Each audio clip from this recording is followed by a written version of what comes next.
জনস্বার্থ বিবেচনা করে আমরা সরকার এখানে আমরা সিদ্ধান্ত নিতে সক্ষম হয়েছি যে পার কিলোমিটার ঢাকা এবং চট্টগ্রাম মহানগরে 11 পয়সা বাড়বে।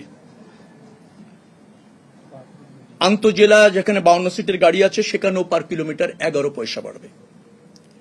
আর ডিটিসি একটা এরিয়া আছে আপনারা জানেন, এবং মিনি বাস সেখানেও পার কিলোমিটার 11 পয়সা বাড়ানোর একটা সমন্বয় করার একটা সিদ্ধান্ত আমরা নিয়েছি। এটা সমন্বয় করতে চাই, কারণ আমাদের আগেই একটা ফর্মুলা আছে যে তেলের দাম বাড়ার সাথে সাথে কতটুকু সমন্বয় হবে ভাড়া, তার একটা ফরম্যাট আছে।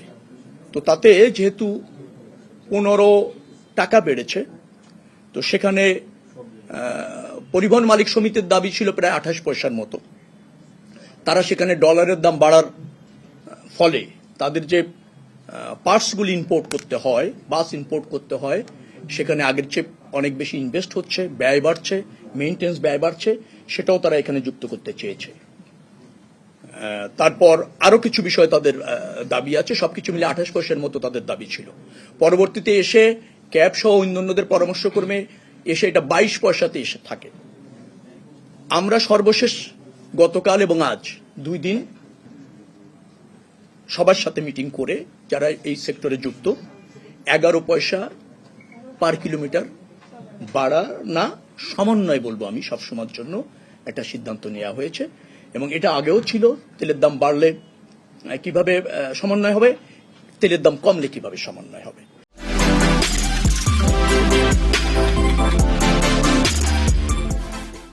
এবং আপনাদের এও জানিয়ে রাখি যে এই সমন্বয়টা শুধু এবার বৃদ্ধির ক্ষেত্রে না, তেলের দাম পুনরায় কমলে আবার এই একই প্রক্রিয়ায় ভাড়া কমবে। আবার তেলের দাম যদি বাড়ে কোনো কারণে, তাহলে একই প্রক্রিয়ায় ভাড়া সমন্বয় হবে। অর্থাৎ এই সমন্বয়টা একটা চলমান প্রক্রিয়া থাকবে। এর জন্য নতুন করে আর মিটিং করে সিদ্ধান্ত নেওয়ার প্রয়োজন হবে না বিধায় আমরা মনে করেছি। তেলের দাম বাড়া কমানোর সাথে সমন্বয়টা কি হবে, একটা প্রজ্ঞাপন জারি করে বিআরটিএ ওই ফর্মুলা অনুসারে ভাড়া নির্ধারণ করে দেবে। ঢাকা চট্টগ্রাম মহানগর সিটি কর্পোরেশন এরিয়ায় এখন মনে হয় 2 টাকা 42 পয়সা আছে পার কিলোমিটার, সেটা 11 পয়সা যুক্ত হয়ে 2.53 টাকা আপনার হবে, তাতে 4.45% বাড়ছে। আবার যদি আন্তজেলা যান 2 টাকা 12 পয়সা আছে, সেখানে আবার 11 পয়সা যুক্ত হবে, 2 টাকা 23 পয়সা হবে পার কিলোমিটার, সেটা 5.19% বাড়ছে। আবার ডিটিসি এরিয়া যেটা আছে সেখানে 2 টাকা 32 পয়সা আছে পার কিলোমিটার এই মুহূর্তে ভাড়া, সেটা 11 পয়সা যুক্ত হয়ে 2 টাকা 43 পয়সা হবে, যেটা 4.74% বাড়বে। আর এটাই হচ্ছে এই মুহূর্তে সিদ্ধান্ত।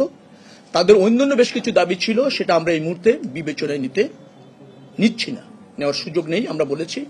তো আশা করছি যে যতটুকু সমন্বয় করা এখানে হয়েছে, সেটা এই পরিস্থিতিতে যেহেতু জ্বালানির দাম বেড়েছে, আমরা এতটুকু সমন্বয় করতে সক্ষম হলাম।